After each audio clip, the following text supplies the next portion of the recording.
La Desterrada, una radio dedicada a difundir cultura.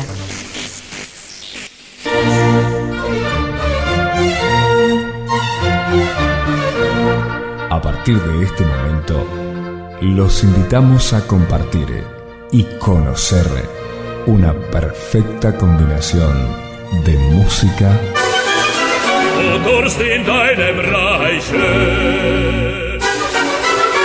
letras,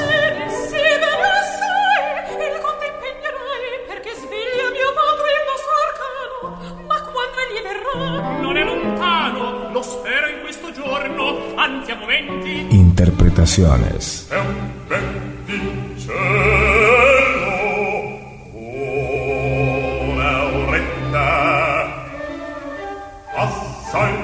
Sonidos que viajan por el aire. Operaire. La excelencia de un estilo. Muy buenas tardes, amigos de Operaire. ¿Cómo estás, Luciana? Hola, buenas tardes. Hoy está lindo, no te podés quejar. Sí, está muy lindo. Programa número 778. Luego Sí. del traspié del viernes pasado. Sí, lamentablemente yo no tuve electricidad, vos no tenías computadora, no pudimos salir al aire y tuvimos que postergar para este viernes la entrevista que tenemos con la gente de Mar del Plata, con la cual vamos a hablar en unos minutos. Te cuento, como me sobra tiempo, estuve revolviendo cassettes, los viejos cassettes de los Walkman viejos, y encontré muchas grabaciones de Operaire de otra época, y quisiera pasar un fragmento muy pequeño de una grabación que se hizo en el 2005, cuando estaba dando comienzo a lo que durante 2004 y 2005 pude armar en la ciudad de Paraná, que era un festival de ópera. Este festival de ópera consistía en hacer durante una semana 4 óperas distintas, con distintos elencos, con distintas orquestas, y en la primera semana, bueno, siempre se culminaba con una ópera enorme al aire libre. En el 2004 fue la famosa Aida, y luego en el 2005 Carmen. Así que escuchemos por favor ese fragmento y luego nos dedicamos de todos nuestros invitados. Operaire, simplemente ópera. Para salir al aire, vamos a referirnos justamente a este festival de ópera en Paraná, y ya está conectado y saliendo al aire. Eduardo, buen día, ¿cómo estás? Buen día, ¿cómo estás, Donato? ¿Cómo andas? ¿Bien? Bien, bueno, las noticias de Paraná. Abrimos el Festival de Ópera en Paraná anoche con la versión escenificada del Requiem de Mozart, con una orquesta de Fundamus y el coro de Paraná, con Cecilia Maico Chiao, Marta Pereira, Claudio Rotella, y realmente el teatro a full, fue todo un éxito. Estoy muy contento con los resultados. Fue una excelente función, el público respondió de maravillas, y hoy tenemos el Orfeo Eurídice en el anfiteatro. ¿Quiénes van a cantar? En el Orfeo Eurídice canta Clara Pinto, Sonia Schiller y Leonardo Bravo, y con un cuarteto de cámara que está llegando de Buenos Aires, y Ana Popova al piano con dirección de Andrea Mikhailovsky, foto de Santo Tomé.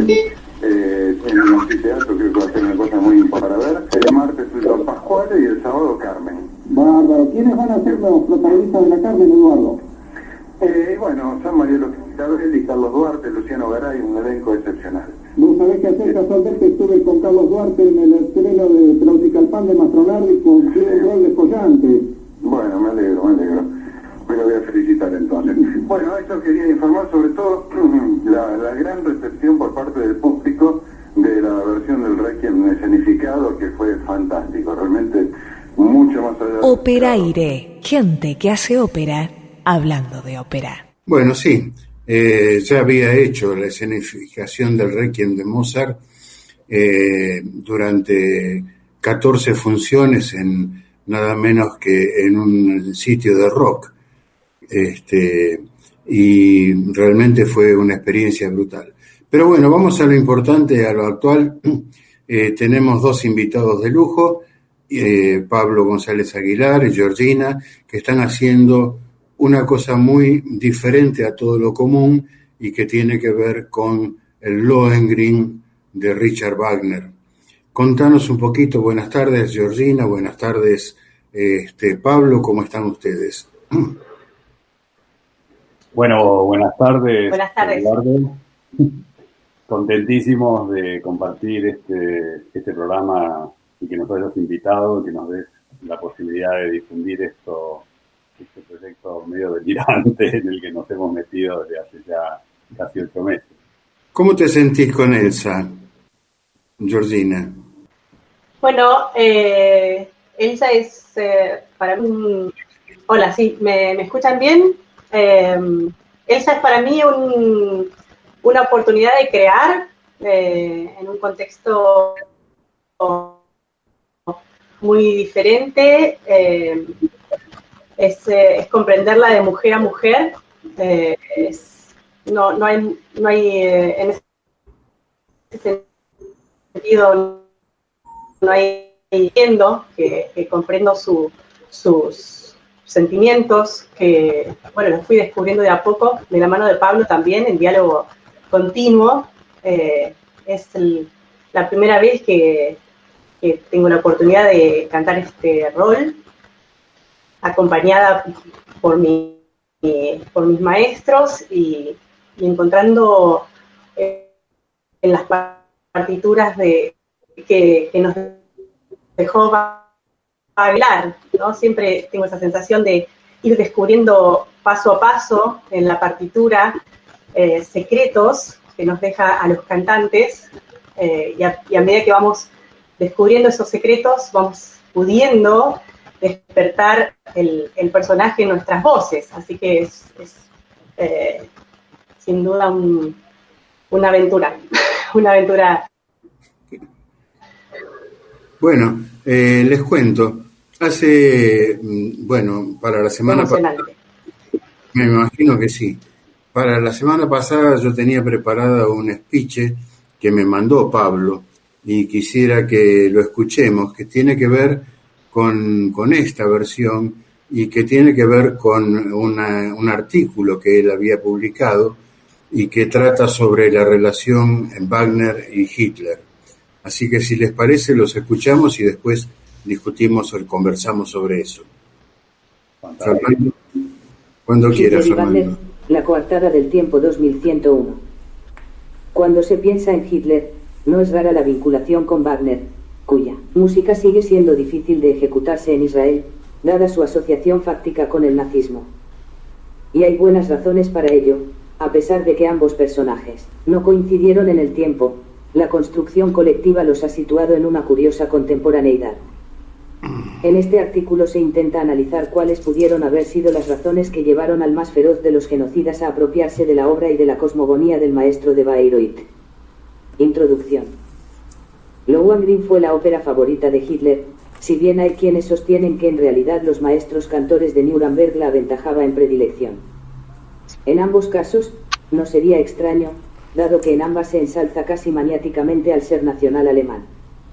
El caso es que Hitler vio por primera vez Lohengrin siendo muy joven, y quedó tan impresionado, que dedicó unas buenas páginas de su autobiografía a ese momento sublime. Luego en su vida, vio la ópera en más de 250 ocasiones.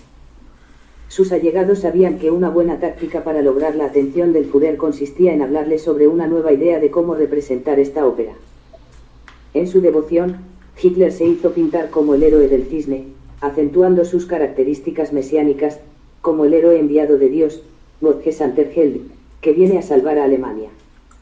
Esta ópera ilustra de modo particular un fenómeno más general, la apropiación por parte de Hitler de la obra de Wagner. Es importante señalar que aquí el orden de los factores sí altera el producto. Es Hitler quien se acerca con devoción, con fanatismo, a la obra y a sus descendientes. Wagner para entonces se encontraba bajo tierra desde hacía una buena pila de años. Cabe preguntarse si los elementos musicales y extramusicales de la obra wagneriana podrían haber moldeado las ideas y los proyectos de expansión y dominación que fermentaban en el cerebro del Führer, reivindicar, fortalecerse, imponer, vencer, destruir lo monstruoso, de una manera wagneriana. Veamos cuáles pueden haber sido las razones de tamaña influencia. Lohengrin y su libreto. El libreto de Lohengrin, escrito como en todas sus obras por el mismo Wagner, está plagado de menciones a la gloria del Reich, destacando la germanidad como una virtud muy por encima de cualquier otra, rindiendo culto a la victoria heroica del pueblo alemán, frente a las hordas que invadían desde el este. Ya en el inicio el rey Heinrich describe a Alemania como una tierra, una nación amenazada en cada uno de sus confines. Jura en su fervor, que jamás el Reich se volverá a ver humillado. Ópera alemana.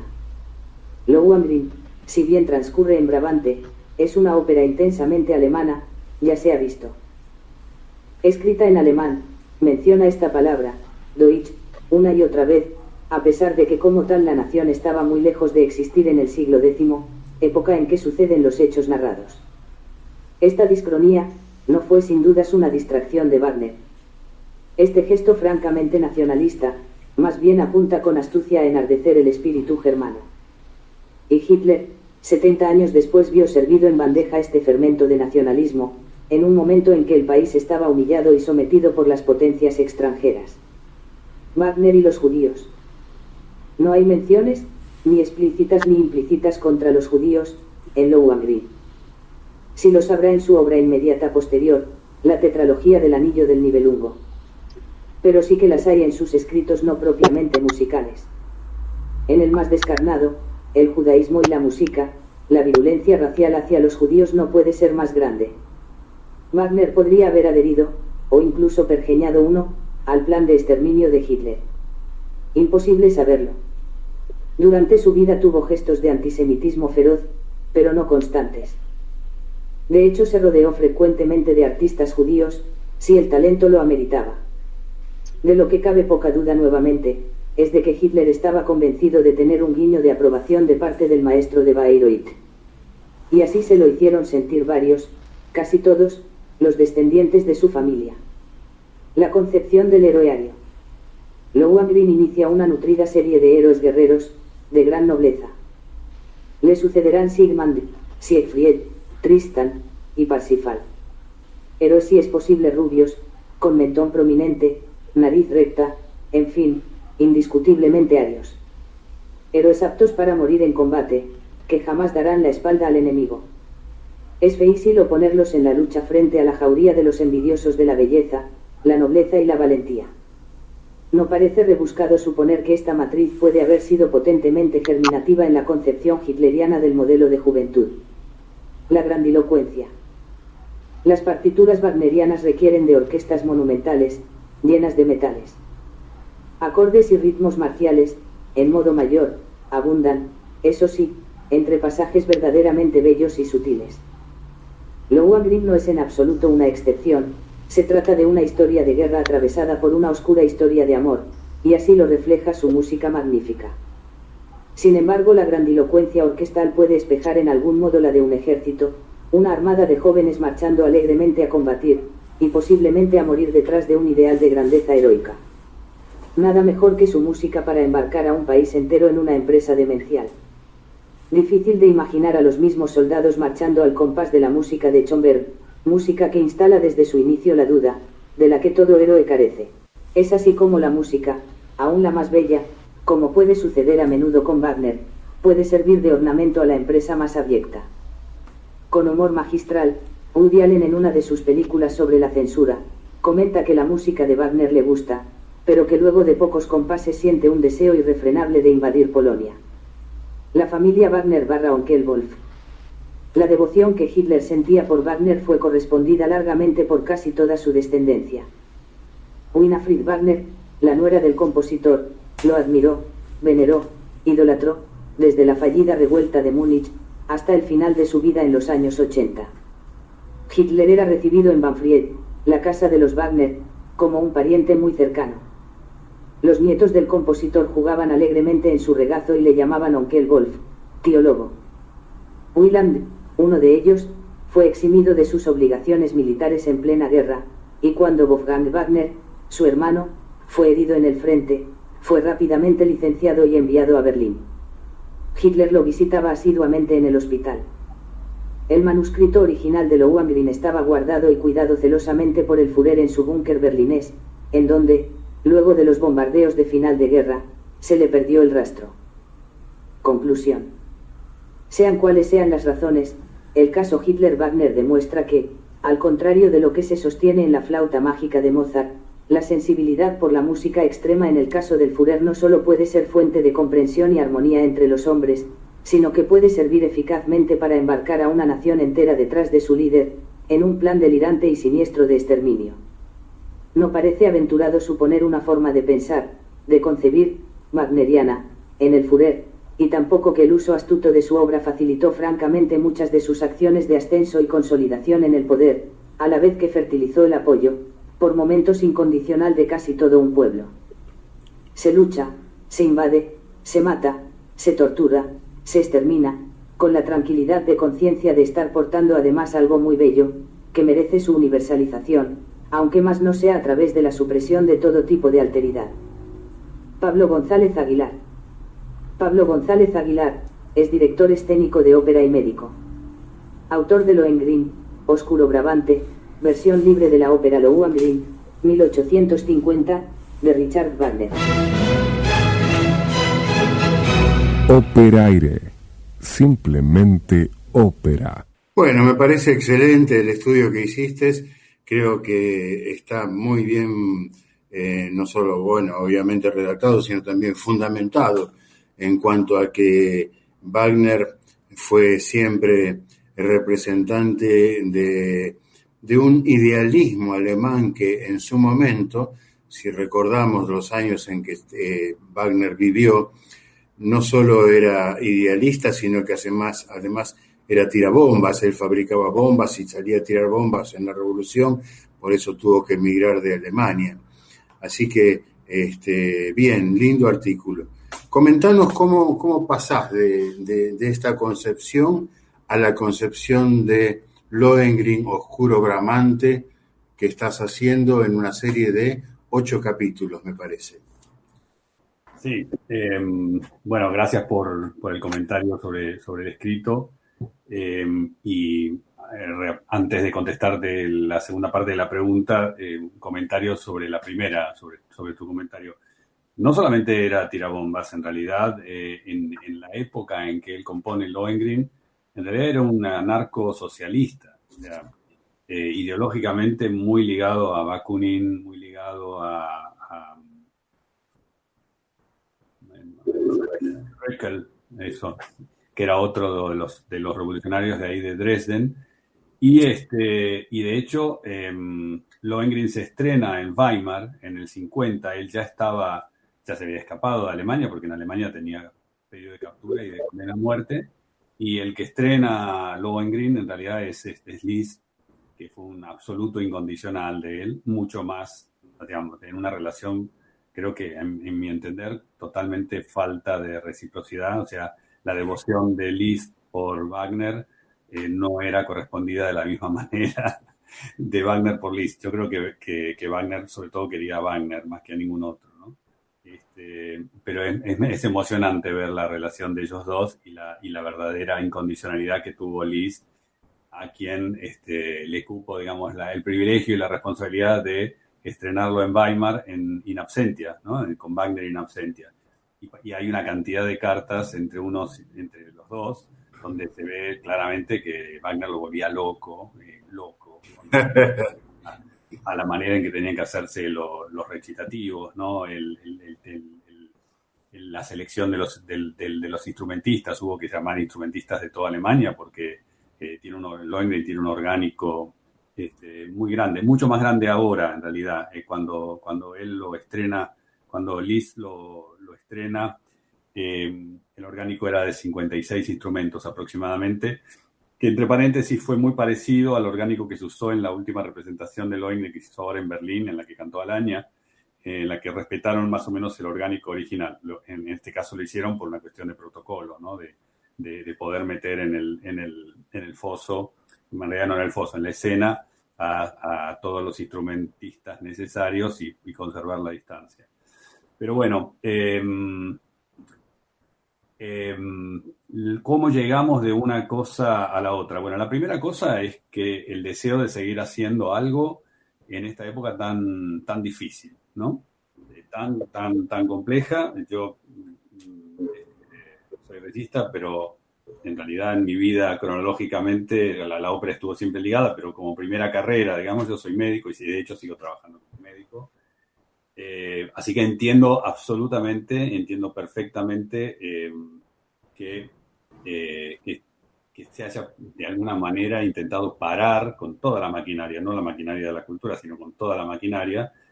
Sigo sin entender por qué arrancamos de nuevo con toda la maquinaria cuando el tema no está resuelto, entre paréntesis. Me parece gravísimo. No estoy hablando de nuestro país, estoy hablando del mundo entero, ¿no? Si querés, si hay tiempo, después hablamos un poquito de eso, porque la verdad es que es algo que me preocupa muy seriamente. Pero bueno, entonces, el deseo de seguir haciendo algo, de no quedarse con los brazos caídos en una época tan difícil. Y como muchas veces pasa, detrás de las obstrucciones aparecen los estímulos y en algunos casos, y ojalá tengamos suerte de que haya sido el nuestro, no lo sabemos todavía, aparece la inspiración. De decir, bueno, ¿y cómo se puede hacer una ópera en este momento? Y cómo además hacer una ópera de Wagner, ¿no? Que es de por sí medio monumental y muy extensa. Y además encima, bueno, dentro de ellas, o casi todas sin excepción, con coros gigantescos, ¿no?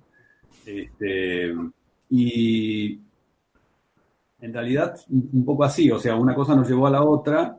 Primero ver cómo podemos hacer una versión que sea Lohengrin, pero digamos, evitando, por ejemplo, la casi ineludible necesidad de un coro, ¿no? Es una ópera tremendamente coral. Y ahí se nos ocurrió, bueno, ¿por qué no reducimos la narrativa dramática básicamente a las dos parejas fundamentales, que son Lohengrin y Elsa por un lado, y Ortrud y Telramund, tradicionalmente como los villanos de la historia, por el otro. En realidad ya vamos a ver que no son tan villanos, ¿no?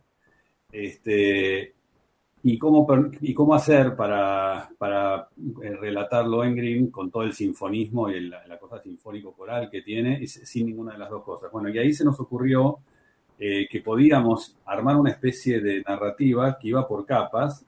Una capa son los cantantes al piano y con un acompañamiento y intervenciones de clarinete que son verdaderamente muy bellas. Si tenemos un tiempo creo que vamos a poder oír algunas.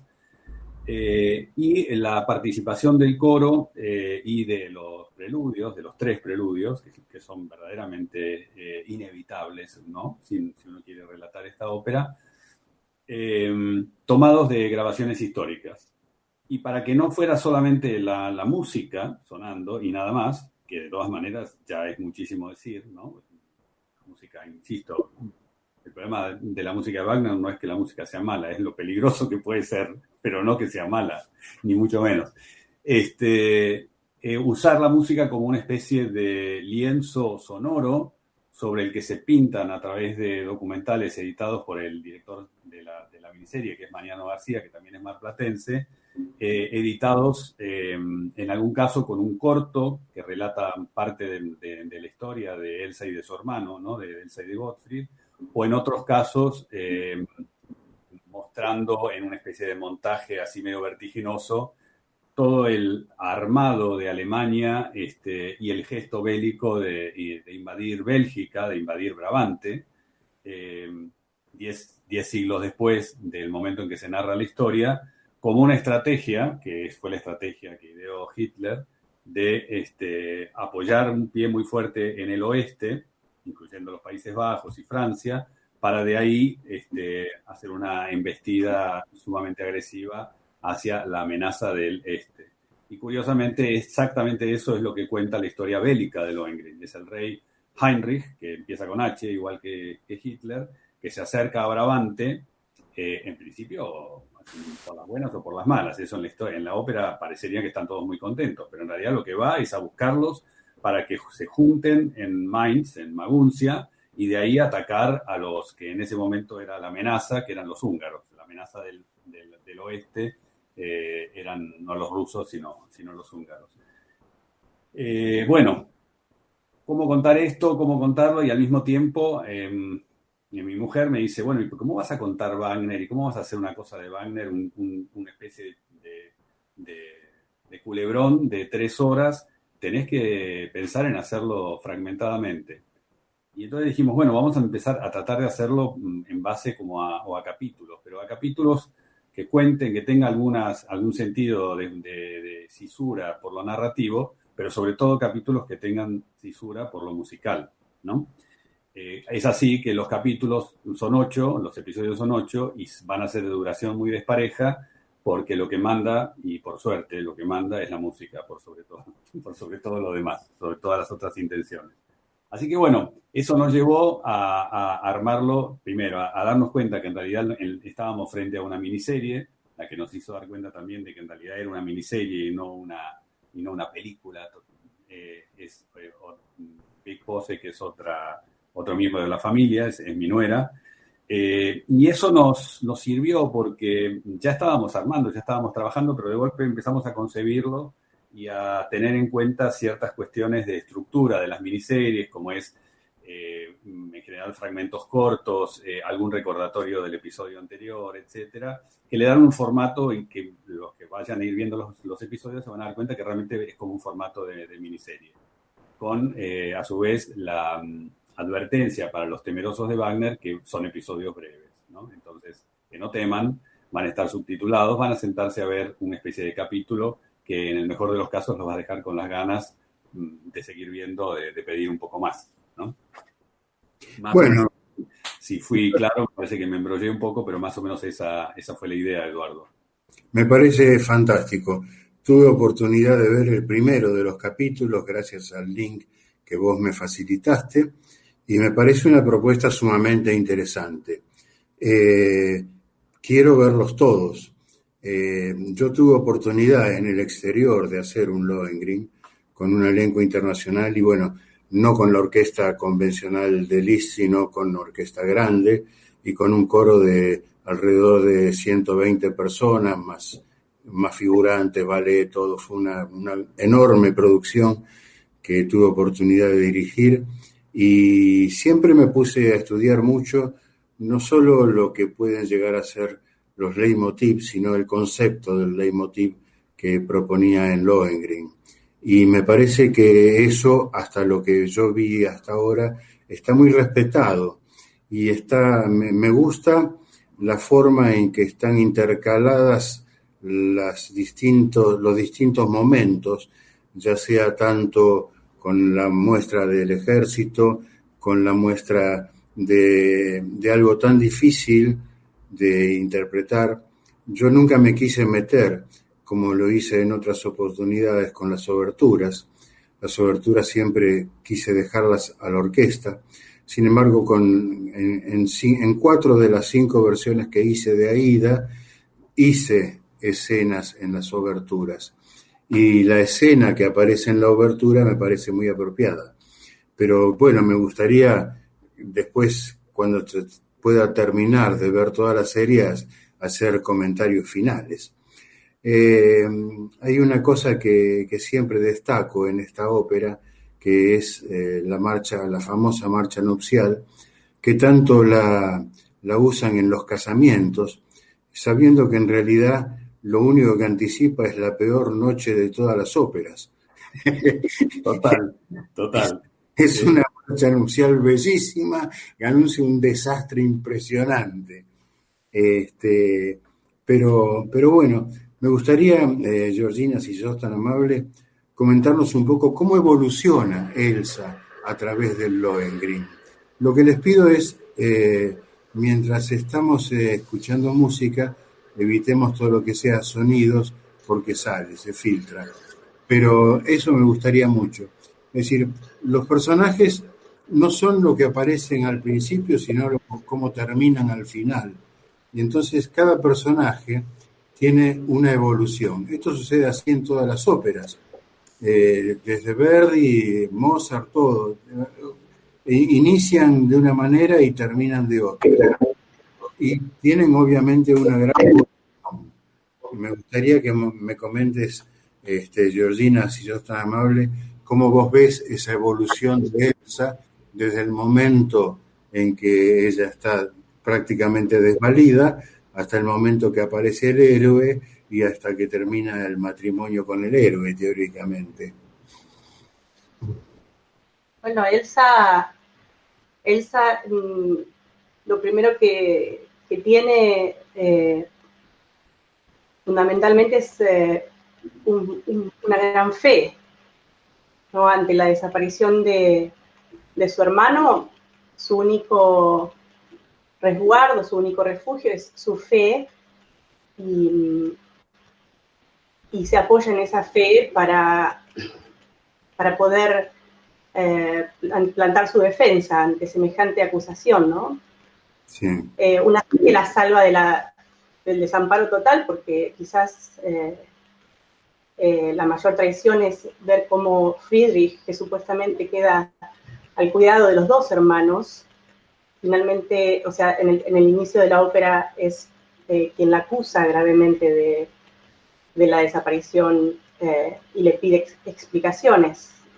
Entonces creo que su fe es su gran refugio, y bueno, lo que quizás el punto de no retorno es cuando esa fe se rompe, ¿no? Y es una fe que se va a ir resquebrajando a partir de esta herida venenosa de Ortrud, que está ambicionando su lugar, el lugar de heredera del trono de Brabante. Es una fe que ella va a ir defendiendo, tratando de sostener a pesar de esa herida de Ortrud, de esa insistente afrenta de Ortrud, y cuando ella cree que finalmente ella puede contagiarle su fe y enseñarle lo que ella siente y lo que esta clase de amor sobrenatural que ella puede sentir, cree que puede convertir el corazón de Ortrud, que ya está bastante oscuro y perdido, ¿verdad? Y bueno, hay un momento muy importante en el primer acto, cuando convocan a su campeón, a quien va a defender su inocencia. Lo convocan 3 veces, ¿no? Y no viene, y nadie responde a este llamado, y Elsa en ese momento eleva una oración y le pide que se haga presente a defenderla, como ella pudo verlo en su sueño de revelación, ¿no? En el sueño que ella describe como su defensa. Bueno, así que bueno, el punto de no retorno quizás tiene que ver con ese encuentro con una Ortrud cruel que logró convencerla casi de su conversión, y finalmente verla a Ortrud en sus verdaderas intenciones en el instante mismo que está entrando a la catedral a casarse, ¿no? Sí. Y sobre todo el veneno para que pueda responder y preguntarle a Lohengrin las 3 preguntas, ¿no? ¿Cómo? No entendí lo que dijiste primero. Que el principal, digamos, la principal propuesta de Ortrud es hacerla que Lohengrin revele las 3 preguntas. Romper su promesa, y justamente su cuestionamiento es: ¿cómo podés entregarte a este hombre que no conocés? ¿Cómo podés entregarle nuestro reino a este desconocido, ¿no? ¿Cómo vas a vivir con estas preguntas sin saber quién quién es, ¿no? Y por qué, si es bueno, si su origen, su linaje, su nombre es un buen nombre, ¿por qué tiene necesidad de ocultarlo? Termina siendo una pregunta legítima y es quizás lo que la deja incómoda a Elsa para entrar en este matrimonio y entrar ya con estas dudas en su alma, en su corazón. Bueno, buenísimo. Yo quiero decir una cosita más. ¿Cómo no? Porque tiene que ver con quizá una de las interpretaciones más jugadas con las que nos vamos a mandar respecto en esta versión. Todo lo que te contestó Georgina tiene que ver con la historia absolutamente oficial, pero a nosotros nos pasó una cosa con ella y con los que empezamos a hablar de a ver, ¿y si esto fuera de otra manera? ¿Cómo podría contarse esto de otra manera? Y es que a todos nos llama muchísimo la atención. Desde luego Lohengrin es muy misteriosa. Es que el misterio de la prohibición, o sea, y finalmente la explicación, la resolución de que en realidad él no puede develar su identidad porque es una especie de, bueno, es un caballero del Grial que tiene un cuartel general ahí en Montsalvat, una especie de organización de agentes secretos que actúan, pero tienen que volver en el momento en que alguien les revela la identidad, y que además es súper interesante porque es una cosa que después en los cómics se repite en el siglo XX muchísimo, ¿no? Esa historia de un tipo que no puede decir quién es, porque si lo dice se desaparece toda la magia y desaparece, ¿no? Nosotros le fuimos por otro lado, y es lo que vamos a tratar de defender, y es que en realidad Gottfried desaparece, un poco como se vio en el primer corto del preludio. Ellos dos tienen una historia no consumada, pero tienen una historia de atracción muy fuerte que los llena de culpa a los dos hermanos, y están en un juego así entre inocente y quizá no tan inocente, pero bueno, así, ¿no? Con una pulsión muy fuerte, cuando él desaparece, ¿no? Y un poco lo que vamos a tratar y lo que les vamos a proponer a la audiencia es que el Lohengrin es él, que vuelve un poco transfigurado, pero sigue siendo él, sigue siendo Gottfried. Hago una pausa porque como idea es una idea fuerte y yo te diría, nos escudamos en decir que esto se trata de una versión libre. O sea, una versión libre significa, en este caso, si uno confronta esto que yo estoy diciendo con las indicaciones del texto de Wagner y con el libreto, no encaja perfectamente. Sin embargo, no encaja tan imperfectamente tampoco. Y por eso yo decía que en realidad la pareja de villanos no lo es tanto, digamos, ¿no? Nosotros lo que proponemos es que Ortrud efectivamente los vio alejarse hacia el bosque en una situación que a ella la llenó de curiosidad, y entonces los va espiando un poco en ese juego y ve efectivamente que los dos se van al bosque, los dos tienen una especie de escarceo así un poco erótico, etcétera, pero Elsa vuelve sola y vuelve con una cara de preocupación muy seria. Entonces cuando Tenramund en el segundo acto le dice, pero no fuiste tú la que me dijiste que los viste desde tu salvaje castillo meterse en el bosque, que tú los viste en el momento en que ella lo ahoga en el lago, creo que le llega a decir una cosa así. Y ella no le dice que no, ella le dice que es exactamente eso lo que pasó, digamos, ¿no? Después es cierto que al final de la ópera, cuando aparece el cisne a buscarlo a Lohengrin, ella dice, bueno, vete de una vez, héroe estúpido, inocente, en fin, un poco foreign help, ¿no? O sea, un poco como Parsifal al principio. Y reconozco en el cisne que te viene a buscar al heredero de Brabante, lo reconozco por la cadena dorada, yo fui quien lo embrujó, etcétera, y ahí está el heredero de Brabante. Si te hubieras aguantado, te hubieras quedado, hubiera aparecido porque el hechizo se hubiera roto dentro de un año, etcétera, etcétera. Y invoca a los dioses y se manda a mudar, los manda a todos a freír espárragos, digamos, ¿no? Eso es un poco la historia que cuenta Wagner. Lo que nosotros decimos es, bueno, esta prohibición hacia Elsa de parte de este personaje misterioso, de que no le pregunte quién es, que no le pregunte de dónde viene y que no le pregunte su linaje, podría perfectamente justificar que no lo haga, porque si lo hace va a tener que develar que en realidad se trata de su hermano. Y también pensamos que esa es una de las razones por las que la noche de boda finalmente no se consuma. O sea, Ortrud para nosotros le implanta el veneno, sin duda que sí, pero le implanta un veneno, un poco lo que pasa yo siento que es lo que pasa también con Yago y Otelo.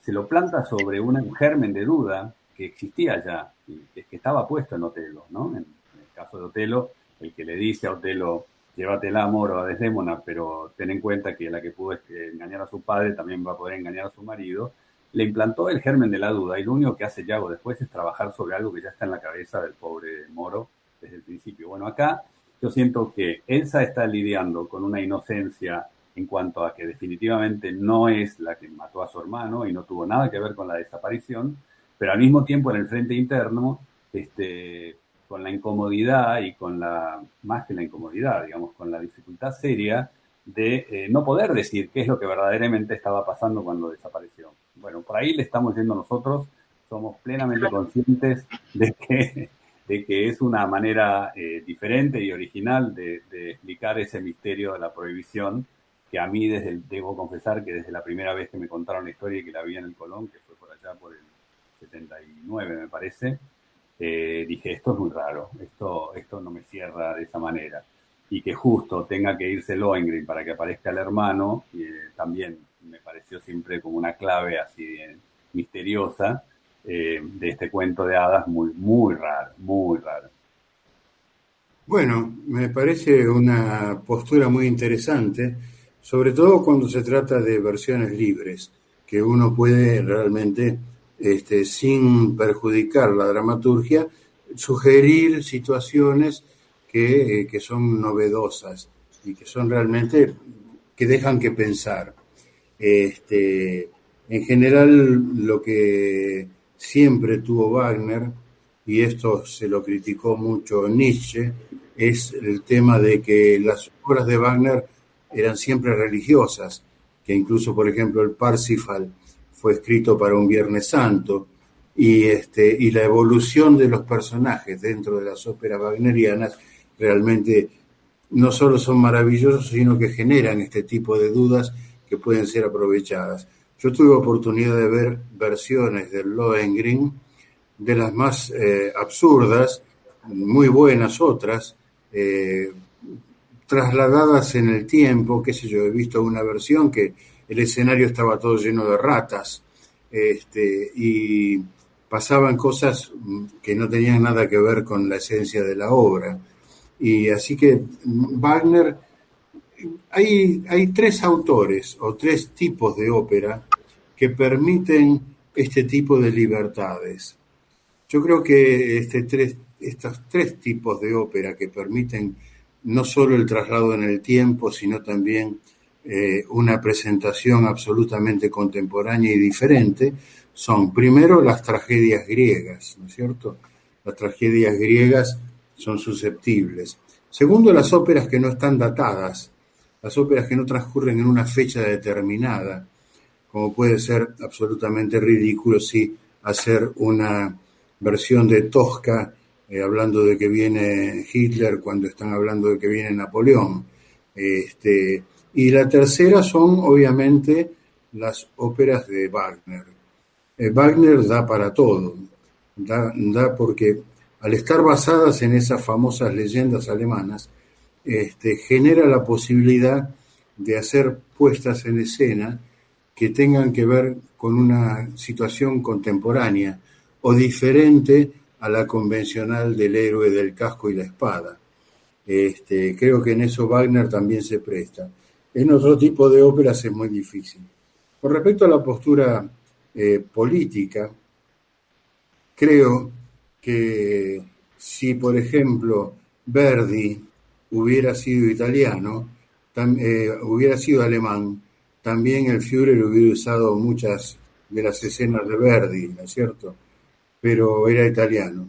Y también el otro tema que estoy convencido es que son realmente no solo maravillas musicales impresionantes, donde en el caso de Tristán y Isolda se aplica el cromatismo de una manera maravillosa, y que en general las orquestas entienden y suenan, sobre todo por la potencia de las cuerdas, pueden marcar la diferencia entre un fa mayor y un fa menor, o para decirlo más explícitamente, un sol sostenido mayor o un sol sostenido bemol, y las cuerdas pueden marcar la diferencia. Eso se nota muchísimo, obviamente, no solo en Lohengrin, sino también en las demás obras, y fundamentalmente en los maravillosos cromatismos de Tristán y Isolda. Bueno, después seguimos conversando, pero me gustaría que escuchemos un fragmento que vos me tuviste la gentileza de mandar, interpretado por esta mujer que estamos viendo, que lo hizo de una manera espectacular.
Operaire, simplemente ópera. Bueno, Georgina, realmente te felicito, excelente la interpretación, me encantó y me parece muy acertada la combinación de piano y clarinete.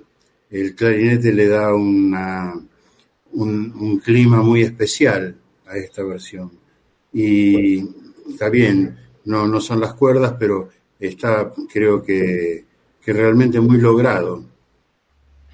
Es así, Eduardo, y me alegro que lo menciones.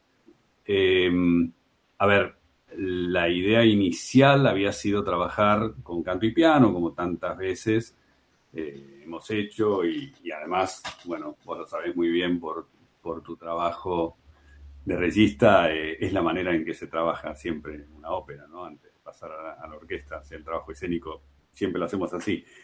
Y realmente el virtuosismo de Jonas Zicker, que es el pianista con el que trabajamos en este caso, hemos trabajado también en otros, ya era verdaderamente bellísima. La reducción a piano es muy linda, es medio un imposible reducir Wagner al piano, creo que es... ¿Estás de acuerdo? Sí.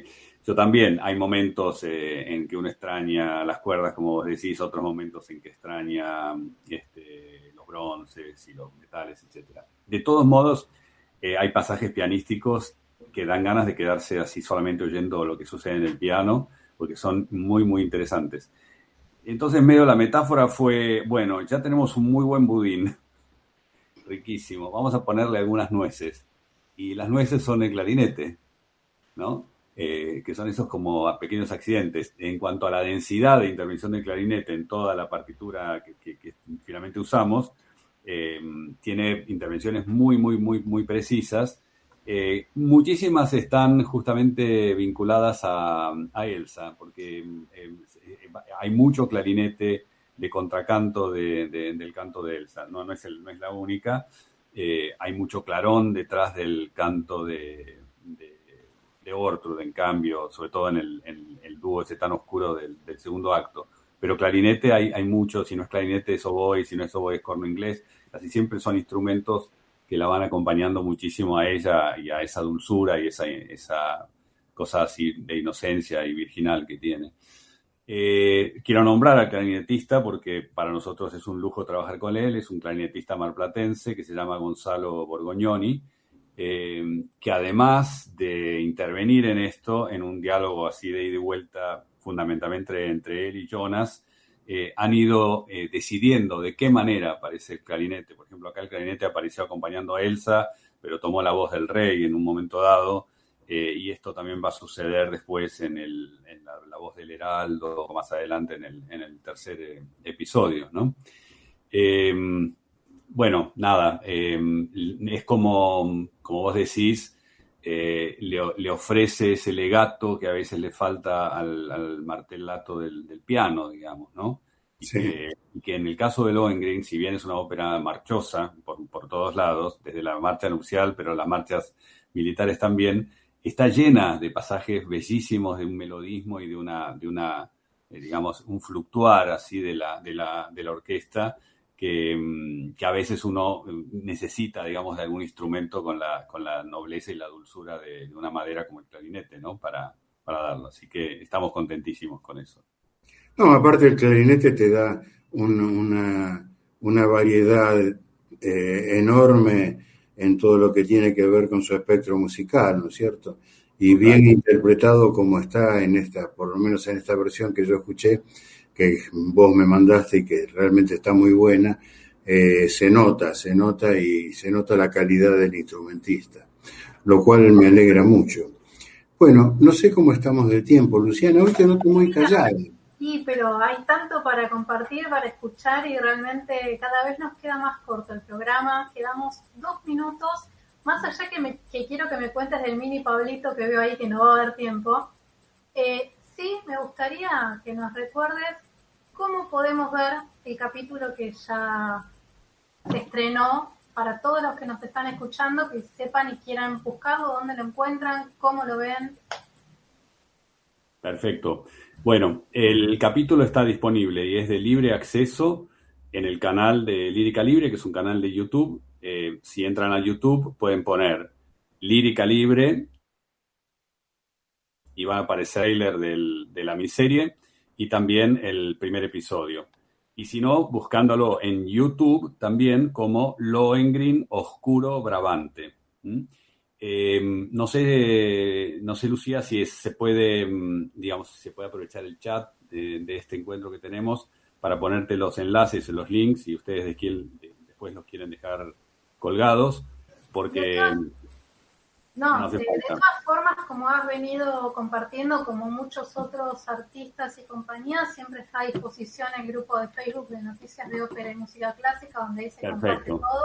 Has compartido un montón de veces, pero por ahí a veces a alguno no le queda claro, no entiende muy bien cómo buscarlo, igualmente está toda ahí la información. Entonces, es como te decía, es acceso libre.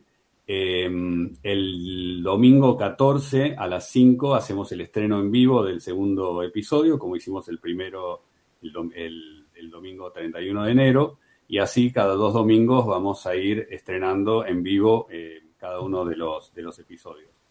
El acceso es libre, pero de todas maneras también te agradezco la pregunta para decirles a todos y a todas que abrimos una cuenta, una especie de gorra electrónica que se llama Cafecito, que probablemente ya la hayan mencionado otros artistas que hayan pasado por el programa.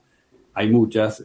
Para Argentina se llama Cafecito, y si uno se mete en el evento Lohengrin Oscuro Brabante, van a ver que en un lugar dice algo así como obtener tickets o boletos. En realidad, insisto, el acceso es libre y gratuito, pero todos aquellos que se sientan que les gustó el episodio o que quieren de alguna manera ayudarnos, pueden ayudarnos a través de comprar un cafecito. Los cafecitos cuestan 100 pesos y a partir de un cafecito en adelante, los que la gente quiera.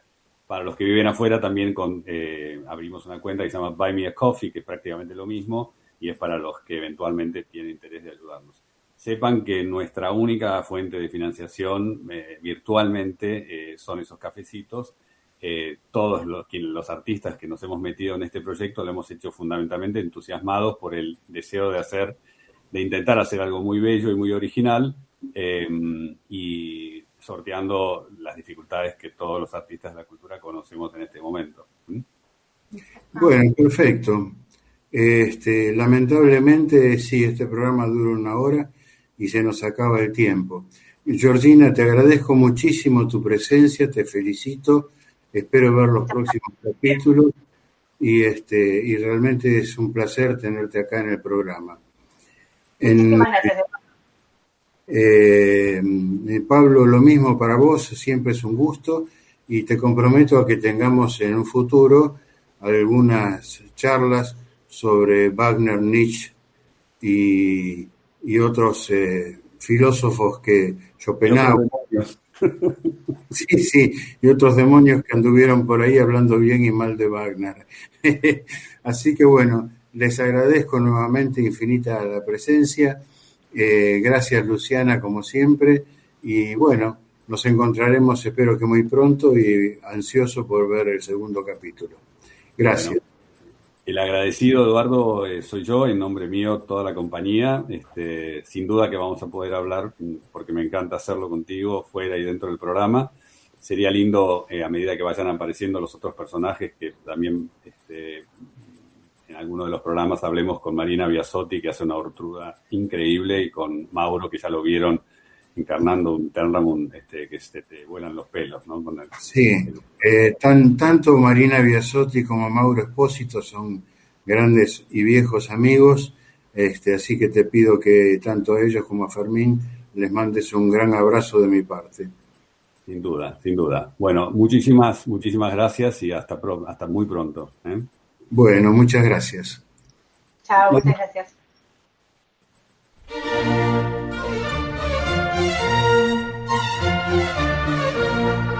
Hasta aquí tuvimos el agrado de compartir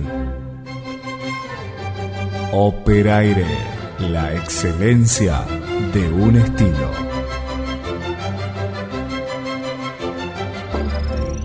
¿Te perdiste un programa? Volvélo a escuchar en nuestra plataforma web ladesterrada.com.